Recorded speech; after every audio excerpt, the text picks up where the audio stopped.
সেইটো অব্যাহত ৰখাৰ সময়তে দুৰ্ভাগ্যবশত যিটো আপুনি প্ৰশ্ন কৰিলে যে যিখিনি গছ কাটি আছে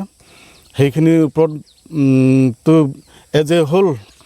মানে লাৰ্জলি আমি সকলোৱে গম পাওঁ নট অনলি খেৰনি গোটেই দেশতে এইটো এটা হেৰি হৈ আছে এটা মহামাৰী ৰূপ লৈছে এইটো গোটেই গছ কটাটো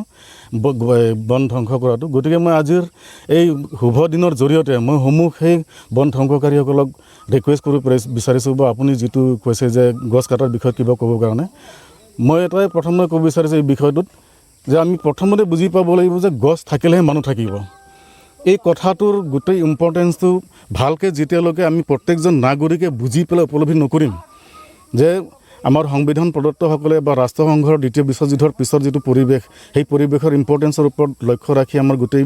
বিশ্বৰ চাইন্সিসকলে এইটোৰ ওপৰত ইম্পৰ্টেঞ্চ দিলে বা 33% ৰিজাৰ্ভ হ'ব লাগে বুলি কৈ গৈছিলে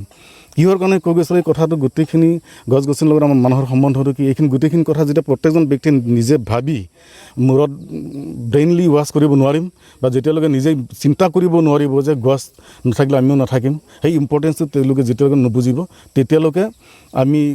প্ৰত্যেকজন নাগৰিক যেতিয়ালৈকে সচেতন নহ'ম তেতিয়ালৈ পৃথিৱীৰ যিকোনো আইন কানুন বনালেও এইটো আমি ছাকচেছ হ'ব নোৱাৰিম আৰু চলি থাকিব এতিয়া আমি আপোনালোকে গম পায় সীমিত সংখ্যক হাথিয়াৰ বা সীমিত সংখ্যক ষ্টাফ লৈ আমি ইমান কষ্ট কৰি আপোনাৰ